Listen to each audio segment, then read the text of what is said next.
precisa primeiro esclarecer a população que ela tem o direito de ser protegida. Para isso, ela não tem que ser contra os direitos humanos, não. Isso é para ela, é a favor dela. Ela não tem que entregar isso que é um bem dela para o outro. Além de entregar a liberdade, a vida, às vezes, ainda entrega um instrumento de proteção. Os direitos humanos são um instrumento de proteção para todos nós. E isso tem que ser dito, é uma coisa importante, e o governo tem que fazer isso, e eu faço o tempo todo. Fiz isso minha vida inteira como juiz, como promotor, como advogado, e vou continuar a fazer.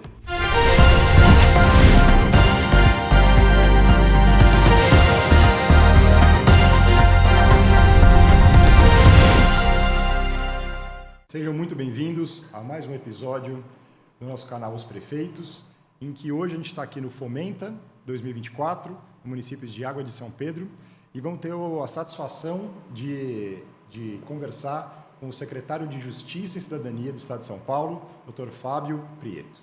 Seja muito bem-vindo. Muito obrigado, é um prazer falar com você e seus ouvintes. Maravilha. Bem, para começo de conversa, eu acho que a pasta, né, da Secretaria da Justiça e Cidadania, ela não é tão óbvia, né, as atribuições dela, como outras pastas mais tradicionais, quando a gente fala de cultura, educação, saúde, que o nome é autoexplicativo. Então, para a gente fazer uma abertura e contextualizar os nossos prefeitos e prefeitas, qual é o escopo, quais são as principais atribuições da sua pasta? Bom, na pasta da Justiça e Cidadania, a primeira parte, digamos assim, a Justiça, o secretário desempenha um papel que é um papel clássico do poder.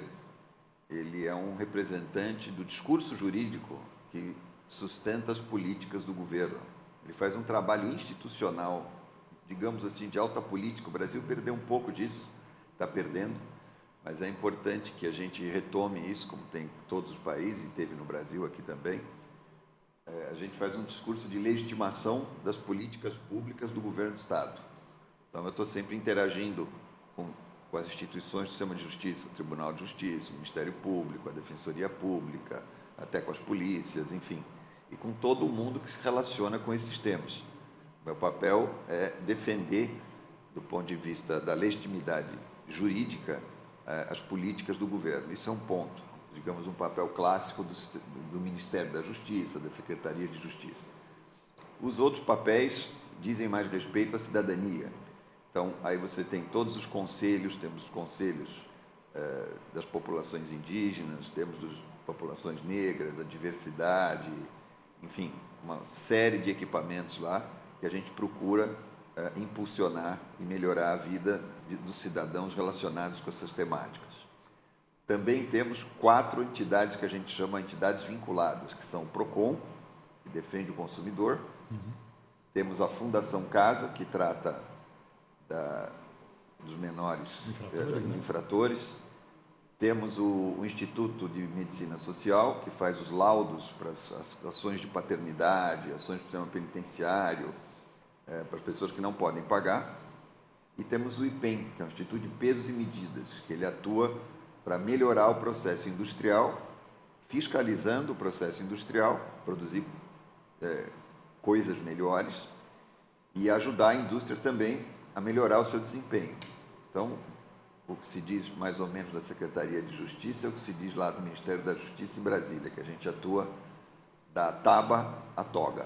É mais ou menos isso, é uma brincadeira que nós da área jurídica fazemos, com o Ministério da Justiça, que na Secretaria mais ou menos isso se repete. A gente tem um amplo espectro. Fora isso, além disso, tem programas de proteção às vítimas, tem programa de crimes graves.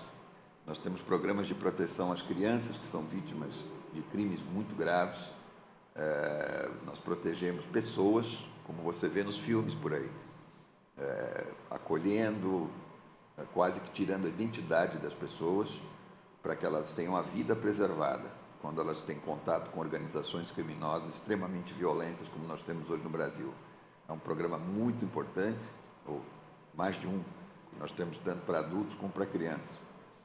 São programas extremamente importantes. Temos programas de apoio às vítimas também, de crimes em geral. A vítima é uma pessoa esquecida no Brasil.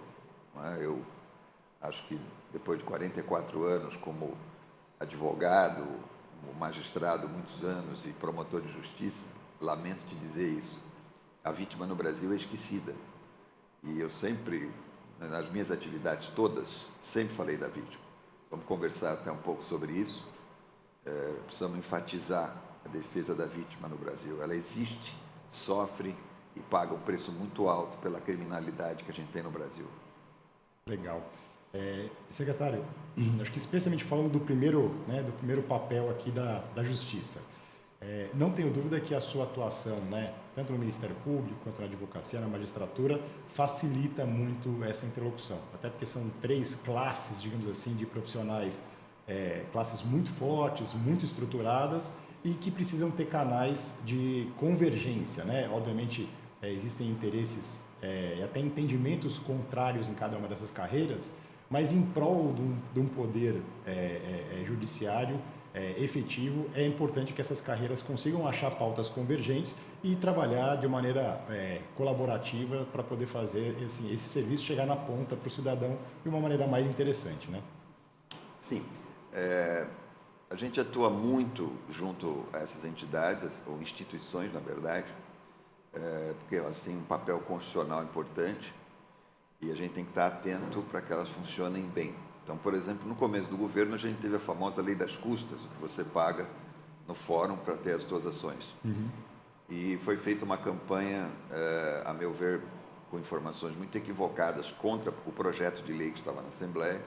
Eu, por exemplo, fui falar com o governador, com o Tarcísio. Falei, Tarcísio, apoie isso.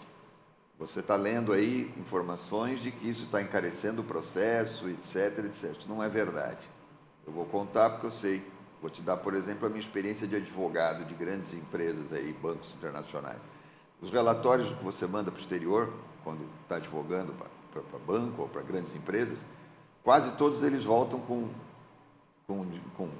questionamentos. Uhum. Por que o Brasil não cumpre contrato? Por que os tribunais não seguem a lei? Por que os tribunais não seguem os próprios precedentes? Enfim, pela nossa insegurança jurídica. Tem um relatório que não volta nunca. Ele vai para a Alemanha, para os Estados Unidos, para Tóquio, para Berlim, e não volta nunca, que é o relatório que a gente manda quando paga as custas no Brasil. Porque essas empresas pagam muito pouco só no Brasil. Então, essa proposta tinha uma pegadinha, é aquilo que a gente chama na sociologia no Brasil, o benefício social perverso. Você finge que está dando o benefício social, mas na verdade está fazendo uma perversidade. Então, por que essa lei de custas devia ser aprovada pelo Tribunal de Justiça? Porque você entra com uma pequena ação aqui, você tem um pequeno negócio, uma pequena empresa, uma pequena propriedade, você entra lá e acha que está pagando custas baratas. Não estava, não. Você estava pagando caro, porque daquele valor que você estava pagando, você tinha que pagar aquele valor menos 20% ou 30%. Você não percebe, porque não é caro, você olhando objetivamente. Quando você olha comparativamente todo o sistema, você vai perceber que aquilo é caro. Por que é caro? Porque eu estou cobrando de você que tem uma pequena ação, mas como você, há milhares ou milhões de pessoas pagando aquilo. Então, todos vocês estão dando 20% ou 30% a mais, quando não deveriam dar. A grande empresa, não é? O grande banco, a grande montadora, eu conheço bem isso, advogando para eles, quer dizer, eles pagavam lá um valor que eles sabiam que já era baixo, porque, na verdade, estavam sendo cobertos pelo teu valor. Então, o que a gente fez? A gente aumentou mais este valor aqui das grandes empresas, trazendo, de fato, o valor para o que ele deve ser. Alguns amigos da advocacia vieram me dizer que, em alguns casos, extrapolaram um pouco. Isso a gente pode corrigir na lei. O fato é que o conceito da lei trazia uma equidade para o sistema de justiça. Então, a gente, por exemplo, nesse caso, conversei com o Tarcísio, falei, apoie isso, põe a liderança do governo, vamos ajudar o Tribunal de Justiça, porque esta lei, ao contrário do que está saindo por aí, essa barulheira toda que você está vendo aí de informação, não é verdadeira. Isso é contra o sistema de equidade. Esta lei está mantendo essa iniquidade. Então, esse é um exemplo que eu posso te dar. Existem vários outros. Esse é um trabalho institucional. Defender um projeto, por exemplo, do Tribunal de Justiça importante como esse, que traz mais equidade no financiamento do sistema de justiça, que não é discutido no Brasil. A gente acha que o sistema de justiça, nos últimos anos, a minha geração especialmente, acha que o dinheiro vem da estratosfera. Nós fomos criados, eu estou falando de mim, inclusive, dos meus companheiros todos, nós fomos criados num sistema em que não se discute orçamento, é uma coisa mágica. Então, por isso que você tem hoje um dos maiores e mais caros sistemas de justiça do mundo. E não funciona. Esse é que é o ponto. E, secretário, agora falando do segundo bloco de atribuições, né, a parte da cidadania, onde eu acho que aí a relação com os municípios acaba sendo muito mais próxima, né? Porque na abertura o vice-governador enfatizou bastante isso, né, que no final das contas existe a União, existe o Estado, mas é no município, né, que o cidadão recebe grande parte dos serviços e geralmente, justa ou injustamente, é do município que ele cobra geralmente a efetividade, né, do que ele precisa, né? Quais são as principais ações assim que a gente pode ver de colaboração entre a sua secretaria e os municípios? Olha, a questão, por exemplo, da segurança, como outras questões, ela vem de um sistema macro, não é? Partindo do princípio que você está no estado de São Paulo, que é, na verdade, um país. É o 21º orçamento do mundo. São Paulo sozinho é o 21º orçamento do mundo. Na medida em que você tem um estado que produz muita riqueza, que tem uma alta taxa de empregabilidade, que tem um sistema de educação que hoje está sofrido, mas nós estamos arrumando esse sistema também. Tem um sistema de saúde que está longe de ser perfeito, mas em boa parte do território do estado de São Paulo você tem uma cobertura razoável. Todos esses indicadores vão formando um sistema que protege muito o cidadão. Tudo isso é que vai trazer um sistema de proteção social, como a gente chama. Então, o que nós temos que fazer no governo do estado é manter tudo isso funcionando e bem, né? Mantendo as polícias, quer dizer, a gente recuperou, por exemplo, o conceito de prontidão legal das polícias. O narcotráfico estava fazendo o que queria aqui em São Paulo. O trabalhador estava saindo lá na minha cidade, na minha Baixada Santista, eu sou santista. Quer dizer, o trabalhador estava saindo, o traficante abordava e dizia: eu quero namorar sua filha, como ele faz no Morro do Rio de Janeiro. E se o trabalhador disser não, ele toma um tiro de fuzil, aparece boiando no mar. Então, nós não aceitamos isso. Então, nós colocamos a polícia dentro de um conceito que é internacional, aceito pelas nações, que é o conceito de prontidão, e não é qualquer prontidão, não é puxar gatilho e sair matando gente, não. Prontidão legal, policial, que integra a polícia militar, por exemplo, que é uma das melhores polícias do mundo, porque ela é treinada, ela é procedimentalizada. Todo policial militar fica um ano lá na academia do Barro Branco antes de sair na rua. Isso não é todo país que tem isso, não. Esse tipo de treinamento intensivo e por um prazo bastante razoável. Então, nós recuperamos isso. Tudo isso faz parte de uma ação integrada do Estado de São Paulo, que a gente está lá no município, lá na ponta. Então, por exemplo, eu recebo demandas de prefeitos, as mais variadas, né, questão, por exemplo, quando aumenta a criminalidade no município, eles normalmente procuram o Derrite, meu colega da Segurança Pública, que é o secretário da pasta, mas como a gente anda por aí, os secretários todos, a gente recebe, todos nós, o secretário da Saúde traz demandas que são minhas, eu levo as deles que chegam em mim, isso tudo tem um fluxo de informações muito importante, por isso que essa estrutura de Estado é importante. E, vamos dizer, isso é uma questão macro. Depois você tem as demandas específicas do dia a dia, os problemas que vão aparecendo nas regiões, como você disse, no município. Às vezes tem uma tragédia, por exemplo, que teve em Ubatuba. Vai o governo do estado inteiro para lá. Nós fomos, por exemplo. Quando aconteceu essa questão de Ubatuba, nós tivemos uma atuação que definiu muito o que é o governador Tarcísio na questão da aplicação da lei, que hoje todo mundo sabe que é importante. O brasileiro não sabia muito bem, hoje todo mundo já sabe que é trânsito em julgado, processo, todo brasileiro já sabe o que é isso e sabe como isso é importante. Aprendeu. Então, quando aconteceu em Ubatuba, fez-se aí uma notícia de que uma pessoa estaria vendendo, um comerciante estaria vendendo lá no primeiro ou no segundo dia da tragédia, uma garrafa d'água, 1 litro d'água por R$90. E eu fui criado no litoral, não é? Eu sou, como eu te disse, de Santos. Eu achei aquilo estranho, porque você pega o litoral, tem um grande supermercado ali na Riviera, uma grande rede. Depois, para frente do litoral, são mercadinhos pequenos. São pessoas que moram lá na comunidade pequena, saem de casa, atravessam a rua e vão no mercadinho que é dono. Eu olhei aquilo e falei: olha, isso não deve, precisamos tomar cuidado. Mas houve uma pressão violenta, porque no meio da catástrofe, essas notícias mais quentes, né? Acabam ganhando uma repercussão elas ganham uma enorme, repercussão, faz parte do jogo, a gente sabe. E eu conversei com o Tarcísio, falei, Tarcísio, vamos com cautela, porque se alguém fez isso, deve ser um sujeito isolado, de má fé, uma alma humana pervertida. Isso não vai ser um fenômeno. Você pode ter certeza que, assim como você está demonstrando a tua grandeza como pessoa, como dirigente, como líder, está indo lá com a tua esposa, ficando lá na lama, tomando chuva, você, o governador, você vai ter o mesmo comportamento, você vai ter do privado, dos moradores de lá, das pessoas do Brasil, vai todo mundo ajudar. Isso não vai ser um comportamento significativo. E o Tarcísio topou, o Tarcísio é muito firme, e nós esperamos um pouco e depois montamos 2 equipes, não só do PROCON, montamos com o DERIT, montamos com a polícia, falei com o DERIT, porque se alguém tivesse feito isso, não é só para tomar multa do PROCON, não, tinha que ser preso por crime. Então, nós mandamos 2 equipes que desceram pelas 2 pontas do litoral, por Santos e por São José dos Campos, fizemos mais de 50 diligências, fora o trabalho de operação das polícias, que as polícias ouvem muita coisa e trazem muita informação para a gente. Além desse trabalho da polícia, nós fizemos mais de 50 fiscalizações.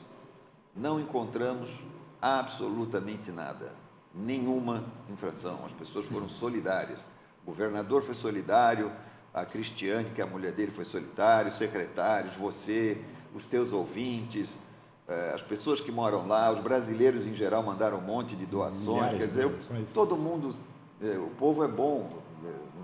Se houve, pode ter ocorrido alguma maldade, alguma pessoa perversa, porque isso faz parte da natureza humana.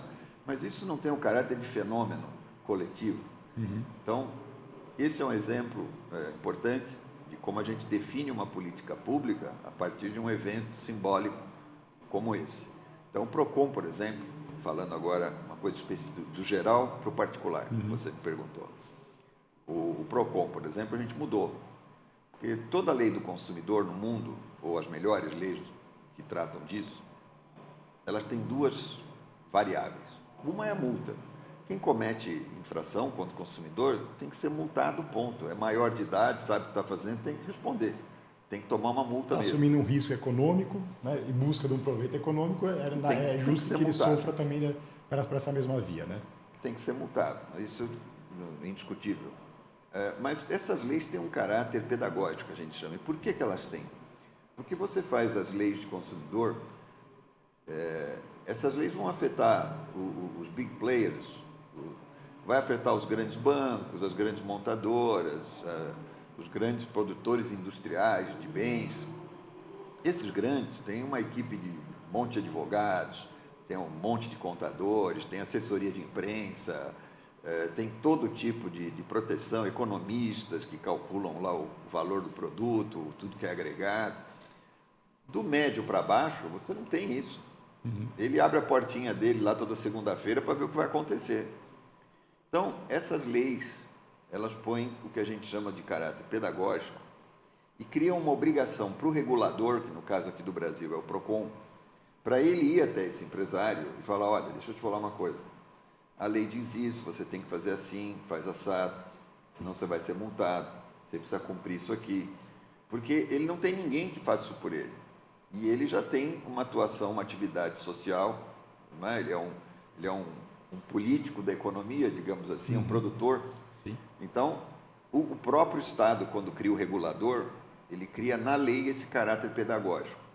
Então, nós pegamos no PROCON e mudamos isso. Nós fizemos mais de 800 operações com setores econômicos para esclarecê-los quais são as obrigações que eles, como fornecedores, como produtores ou vendedores de bens e serviços, eles têm com os nossos consumidores. E continuamos multando. Aliás, multamos uma margem de mais de 30% do que o ano anterior. Multamos mais, inclusive. Aumentamos o número de multas. Então, a gente está fazendo isso, que é uma coisa importante, respondendo a sua pergunta específica.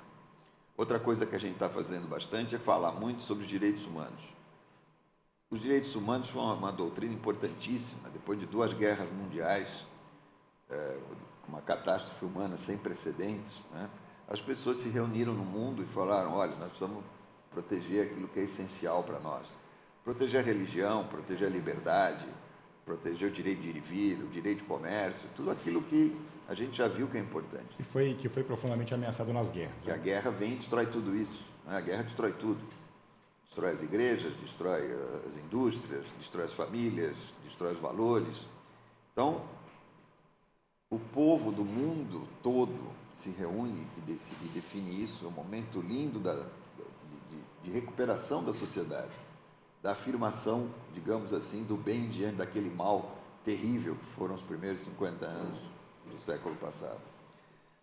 Isso foi crescendo no mundo inteiro, mas em determinado momento, em alguns países, não em todos, essa doutrina dos direitos humanos, que é uma coisa maravilhosa da humanidade, é um grande momento da humanidade, ela é apropriada e é envenenada, ela é enviesada e começa a ser usada politicamente em determinados países, eu repito, não em todos, e cria até um antagonismo contra ela, porque as pessoas não entendem tudo isso, sofrem com esse uso indevido, começam até a ficar antipatizadas com essa doutrina dos direitos humanos. Então, a gente precisa recuperar isso e dizer, não, o sujeito que comete a infração, por exemplo, não é, ele tem o direito de ser julgado por um juiz, tem que ter um processo, tem que ter o devido processo legal, tem que ter uma cadeia lá para ele. Agora, as vítimas também tem que ter, porque essa doutrina acolhe a todos. Ela não é uma doutrina do egoísmo, ela vem num momento grandioso da humanidade depois de uma grande tragédia. Então, a gente precisa recuperar isso, precisa falar sobre isso, precisa esclarecer as pessoas que elas têm direito a isso, como vítimas, não é? Como cidadãos, que o cidadão, de acordo com a Declaração dos Direitos do Homem, tem direito à religião dele, seja ele evangélico, seja ele católico, seja ele o que for. Essa doutrina dos direitos humanos protege o culto religioso, a crença religiosa. Por exemplo, as religiões hoje estão muito ameaçadas, e algumas especialmente, não é, pelo preconceito. Os evangélicos sofrem um preconceito terrível, não é? A gente sabe disso, são ameaçados toda hora aí por discursos, né, de antagonismo. Então a gente precisa dizer, olha, quem protege você, além da lei e da Constituição, também é essa doutrina dos direitos humanos. Não joga essa doutrina fora, porque isso é importante para você. Porque ela é mais abrangente do que uma pauta específica. Ela foi feita para isso, para acolher esses valores importantes da humanidade. Como ela foi instrumentalizada, e no Brasil ela foi, não é? Alguns acham, há uma certa antipatia, e a gente até entende por quê. Quer dizer, não, mas os direitos humanos são só para o sujeito que comete crime, porque isso foi instrumentalizado por alguns partidos políticos. A gente precisa esclarecer, não, peraí, essa doutrina é para você, para te proteger. É para você como cidadão, é para você ter o direito de abrir a tua empresa, ela protege isso, não é? Para você poder levar o teu filho na escola e ele ter um aprendizado meritório, certo, para você ir para a tua igreja, essa doutrina protege isso. Então, isso é um trabalho importante de recuperação que a gente tem, porque as pessoas estão julgando alguma coisa que as protege, deixando isso de lado, ou até entregando para o adversário, não é? Estão entregando para o inimigo. Totalmente. Não, isso aqui é para nós, não vamos confundir isso.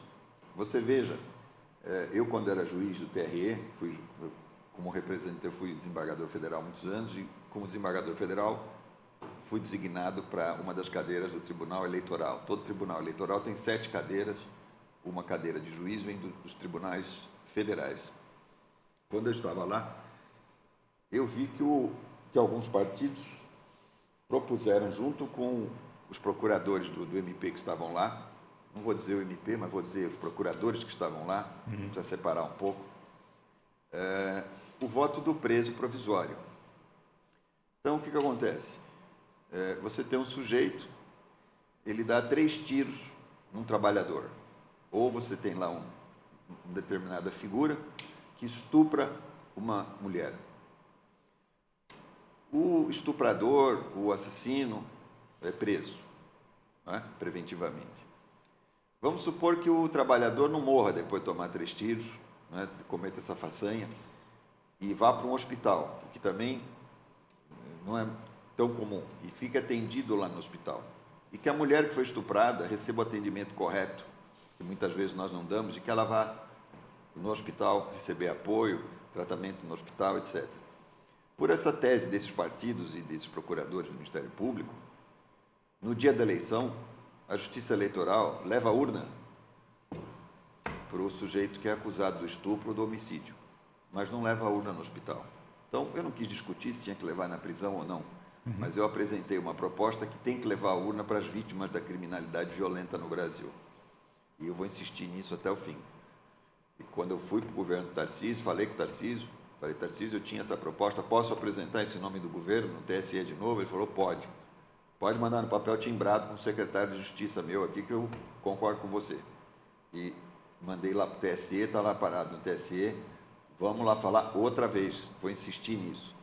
Então, veja, você pega o voto na prisão aqui, é só olhar em quem que eles votam. Estão votando em quem faz esse tipo de proposta. Então, essas coisas a gente precisa mudar no Brasil, não é? A gente precisa mudar. Precisa primeiro esclarecer a população que ela tem o direito de ser protegida. E para isso, ela não tem que ser contra os direitos humanos, não. Isso é para ela, é a favor dela. Ela não tem que entregar isso que é um bem dela para o outro. Além de entregar a liberdade, a vida, às vezes, ainda entrega um instrumento de proteção. Os direitos humanos são um instrumento de proteção para todos nós. Todos. E isso tem que ser dito, é uma coisa importante, e o governo tem que fazer isso, e eu faço o tempo todo. Fiz isso minha vida inteira como juiz, como promotor, como advogado, e vou continuar a fazer.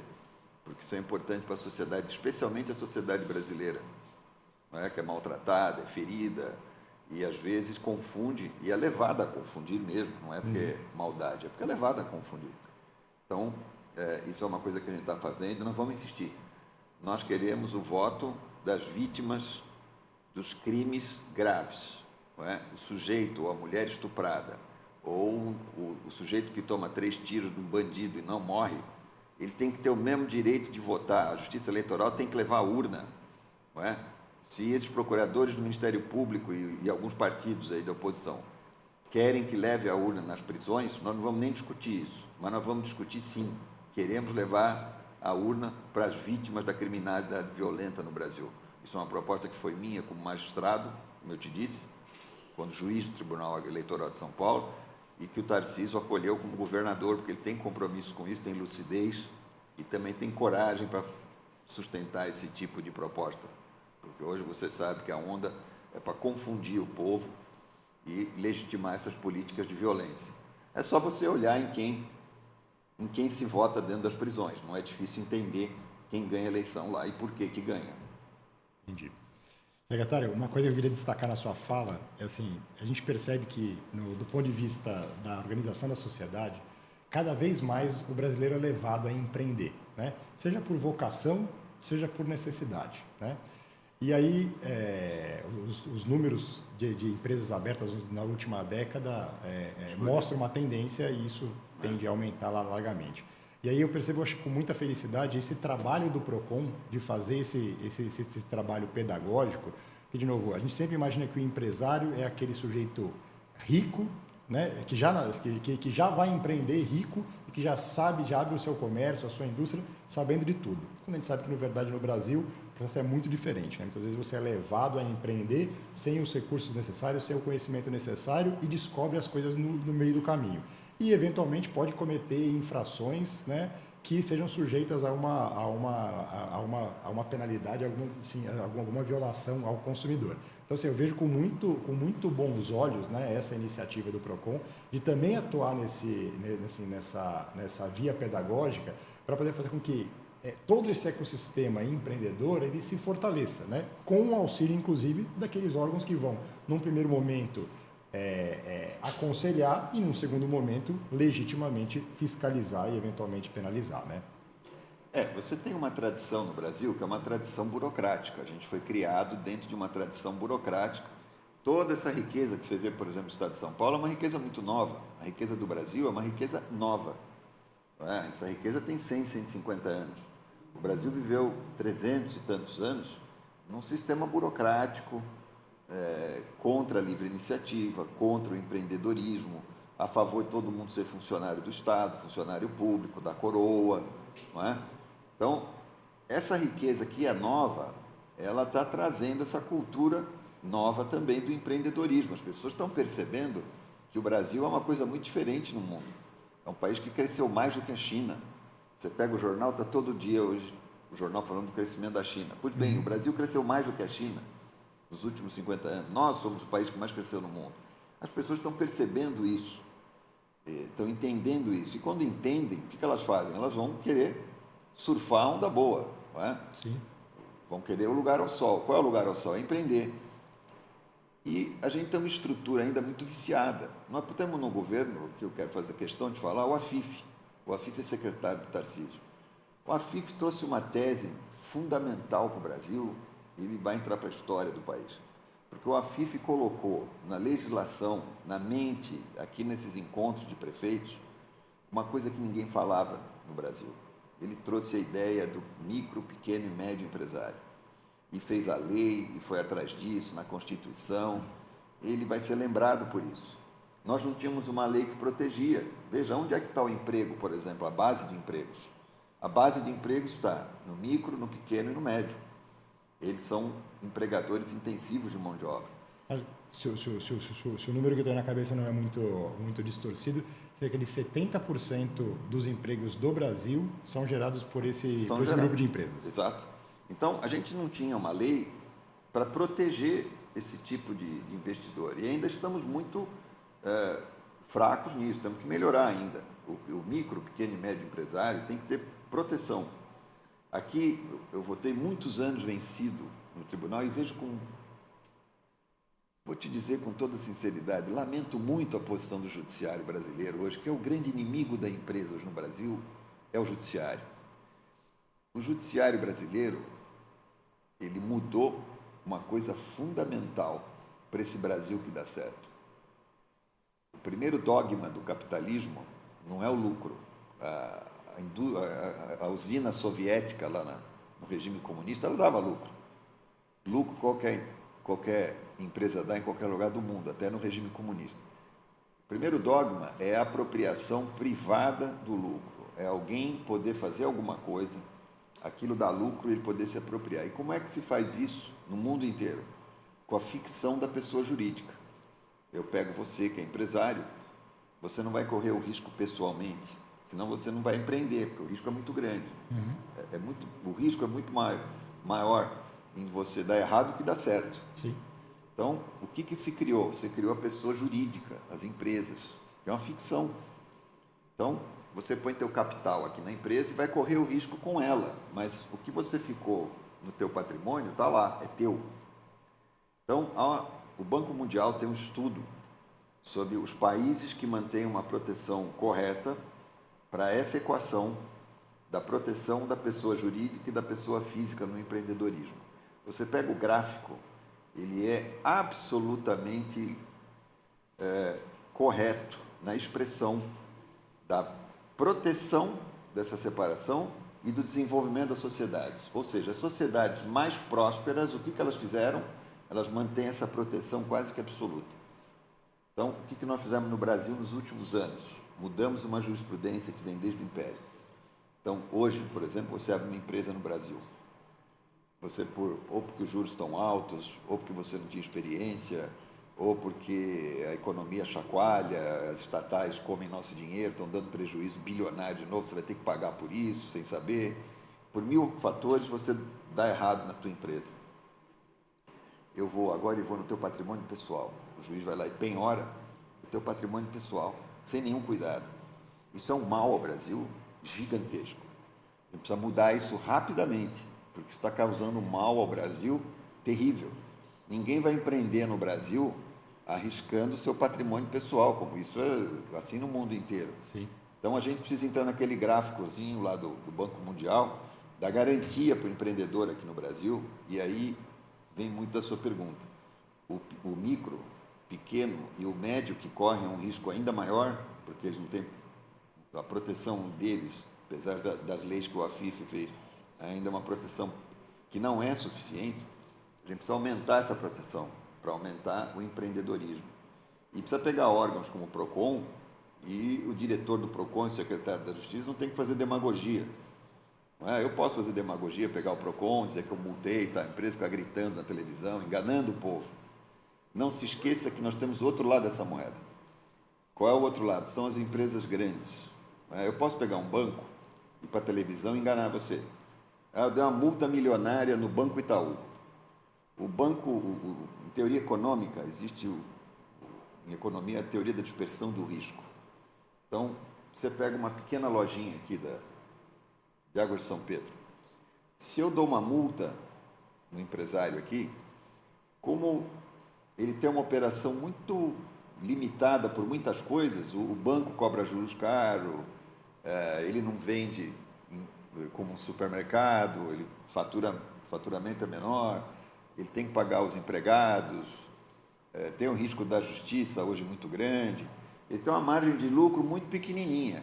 Qualquer perturbação destrói Se eu o negócio. enfio lá uma multa violenta nele, eu quebro o pequeno aqui e ele sai do jogo, demite, para de alugar a loja, para de comprar, causa um prejuízo aqui à Água de São Pedro. Se eu dou uma multa gigantesca, por exemplo, num grande banco brasileiro, no Bradesco, no Itaú, e vou para a televisão gritar dizendo que eu sou muito valente, eu estou te enganando. Porque o Itaú, por exemplo, que tem milhões de correntistas, o que ele faz? Ele pega aquela multa que eu dou nele e dispersa, ele aumenta 0,01 centavo na tua conta, na minha, na de todo mundo que está nos vendo. A gente nem sabe, ele dispersa aquilo e aquilo sai tranquilamente, ele não tem nenhum problema. Então, isso aqui em economia a gente chama de teoria da dispersão do risco. Então, a gente precisa tomar cuidado e não fazer demagogia. Então, você não vê o nosso diretor do PROCON, ele raramente aparece na televisão. Quando aparece é para falar coisas pedagógicas, com cuidado, para não enganar o consumidor. Fingir que está sendo valentão e, na verdade, não está fazendo nada. Então, a gente está tomando muito cuidado, muito critério. Como é o governo do Tarcísio, é assim. O Tarcísio é um sujeito muito criterioso, né? Ele tem aquela formação dele de engenheiro, né? Ele é muito consciencioso. E isso, obviamente, inspira a todos nós e orienta. Não é o governo... Não é um governo leviano, irresponsável. Né? Todos nós seguimos a linha do Tarcísio. E eu acho que é a linha certa. Não é? Eu fazia isso antes de ser secretário, assim como outros secretários também tinham essa linha. A gente acaba se encontrando com os iguais. Né? Exatamente. Então é isso. E, secretário, queria agradecer demais a sua participação. Uma conversa franca, que eu tenho certeza que traz muitas reflexões para vários aspectos da sociedade, não só a própria atuação do governo do Estado, mas também como é que a gente se relaciona com outros órgãos, né, do Poder Judiciário, do Poder Legislativo e também do Poder Executivo. E eu acho que, não tenho dúvida que a gente teria espaço para mais 3, 4 horas de conversa, mas isso fica para uma próxima ocasião. Muito obrigado, secretário, pela sua participação. Eu que agradeço você e toda a equipe aqui, é sempre um prazer reencontrá-los. Maravilha. Obrigado, gente. Até mais.